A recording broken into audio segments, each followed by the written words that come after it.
Bonjour, que la paix soit avec vous. Je vais poursuivre la lecture des visions prophétiques. J'avais entamé les chapitres 4 à 9 de la première partie, les préliminaires du grand jour de Dieu. Je poursuis avec les chapitres 10 à 14. Les sous-titres sont Imminence du châtiment final, le petit livre avalé, les deux témoins, la 7e trompette, vision de la femme et du dragon, le dragon transmet son pouvoir à la bête, le faux prophète au service de la bête, les compagnons de l'agneau, des anges annoncent l'heure du jugement, la moisson et la vendange des nations. Et je lis, chapitre 10. Je vis ensuite un autre ange, puissant, descendre du ciel, enveloppé d'une nuée, un arc-en-ciel au-dessus de la tête, le visage comme le soleil et les jambes comme des colonnes de feu. Il tenait en sa main un petit livre ouvert. Il posa le pied droit sur la mer et le gauche sur la terre. Et il poussa une puissante clameur, pareille au rugissement du lion. Après quoi, les 7 tonnerres firent retentir leur voix. Quand les 7 tonnerres eurent parlé, j'allais écrire, mais j'entendis du ciel une voix me dire « Tiens secrètes les paroles des tonnerres et ne les écris pas. » Alors l'ange que j'avais vu, debout sur la mer et la terre, leva la main droite au ciel et jura par celui qui vit dans les siècles des siècles, qui créa le ciel et tout ce qu'il contient, la terre et tout ce qu'elle contient, la mer et tout ce qu'elle contient, plus de délai.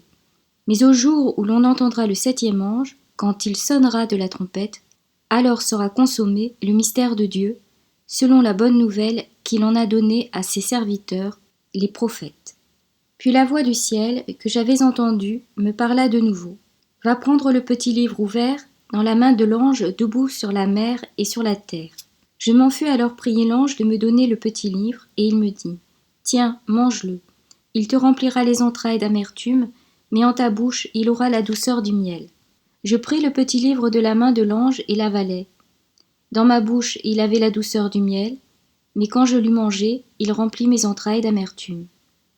Alors on me dit « Il te faut de nouveau prophétiser contre une foule de peuples, de nations, de langues et de rois. » Chapitre 11. Puis on me donna un roseau, une sorte de baguette, en me disant « Lève-toi pour mesurer le temple de Dieu, l'autel et les adorateurs qui s'y trouvent. Quant au parvis extérieur du temple, laisse-le, ne le mesure pas, car on l'a donné aux païens.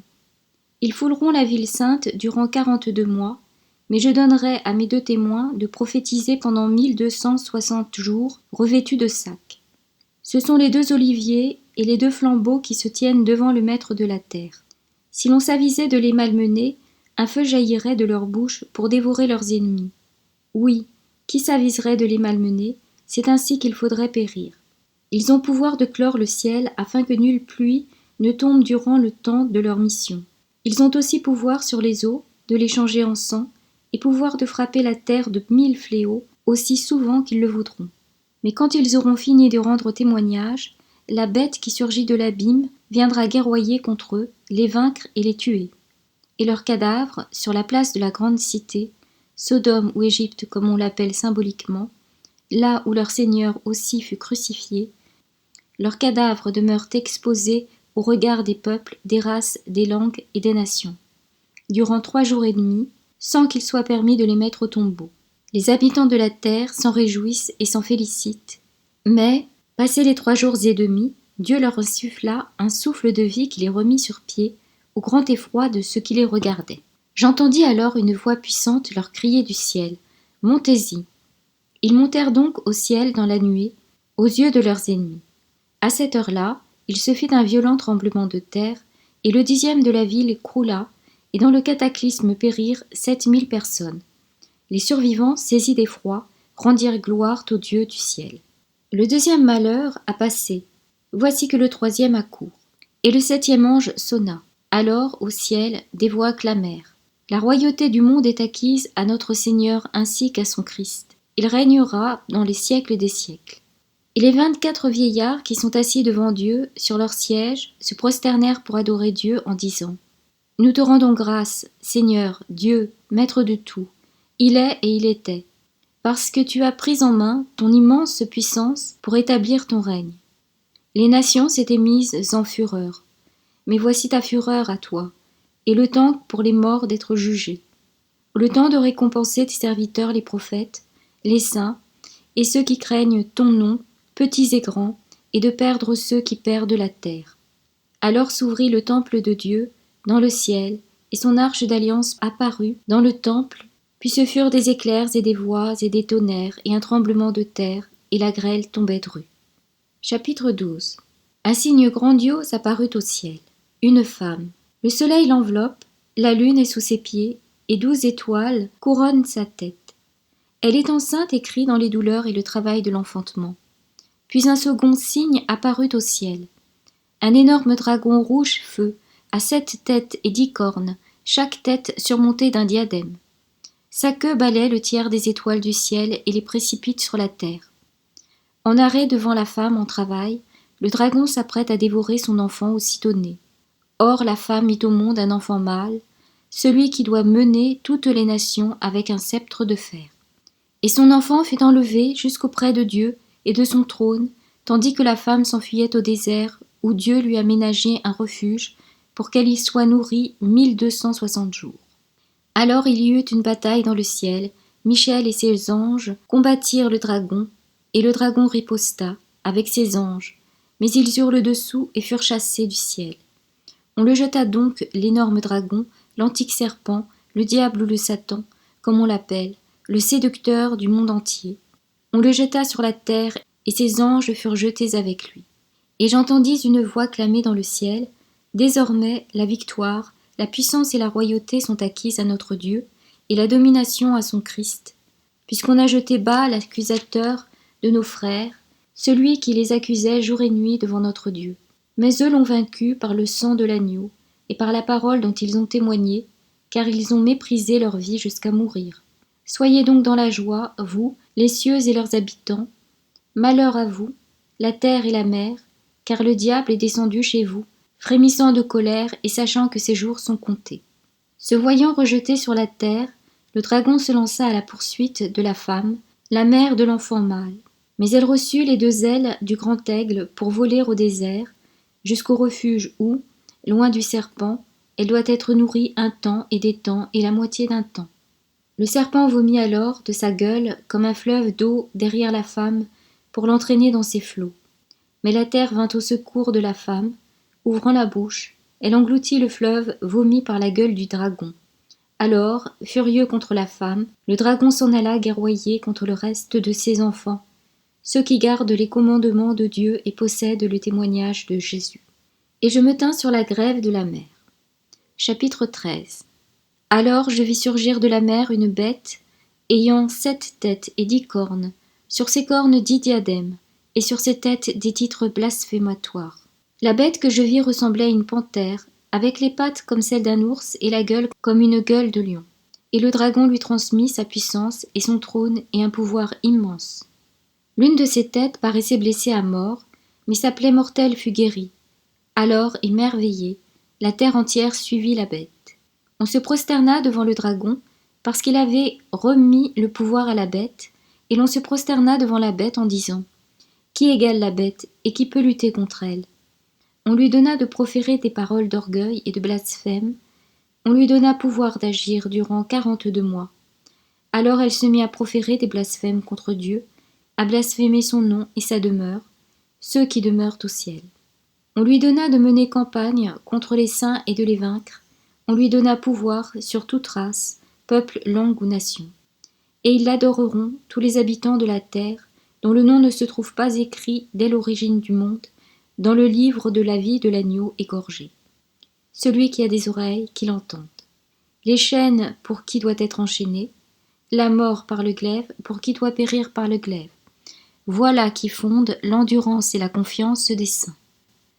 Je vis ensuite surgir de la terre une autre bête. Elle avait 2 cornes comme un agneau, mais parlait comme un dragon.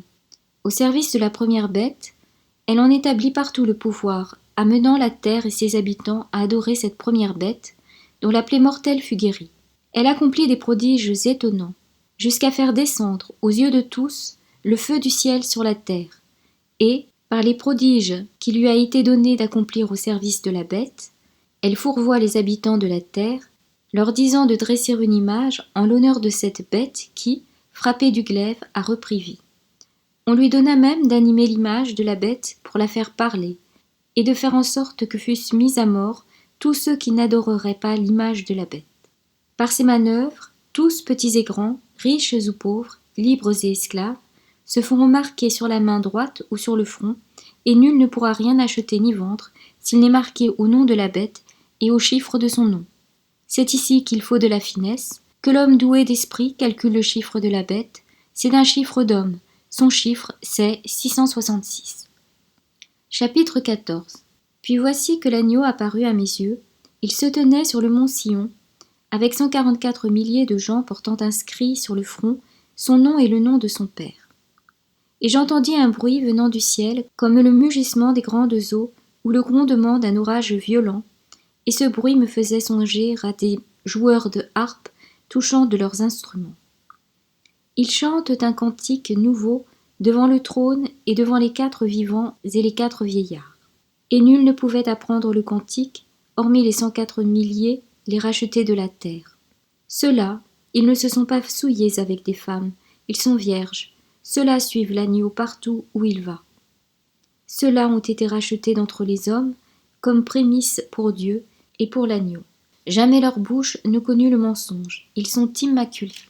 Puis je vis un autre ange qui volait au zénith, ayant une bonne nouvelle éternelle à annoncer à ceux qui demeurent sur la terre, à toute nation, race, langue et peuple. Il criait d'une voix puissante. Craignez Dieu et glorifiez-le, car voici l'heure de son jugement. Adorez donc celui qui a fait le ciel et la terre et la mer et les sources. Un autre ange, un deuxième, le suivit en criant. Elle est tombée, Babylone la grande, elle qui a abreuvé toutes les nations du vin de la colère. Un autre ange, un troisième, les suivit, criant d'une voix puissante. Quiconque adore la bête et son image, et se fait marquer sur le front ou sur la main, lui aussi boira le vin de la fureur de Dieu, qui se trouve préparé, pur, dans la coupe de sa colère. Il subira le supplice du feu et du soufre, devant les saints anges et devant l'agneau. Et la fumée de leur supplice s'élève pour les siècles des siècles, non, point de repos, ni le jour ni la nuit, pour ceux qui adorent la bête et son image, pour qui reçoit la bête de son nom. Voilà qui font de la constance des saints, ceux qui gardent les commandements de Dieu et la foi en Jésus. Puis j'entendis une voix me dire, du ciel, écrit, heureux les morts qui meurent dans le Seigneur. Dès maintenant, oui, dit l'Esprit, qu'ils se reposent de leur fatigue, car leurs œuvres les accompagnent.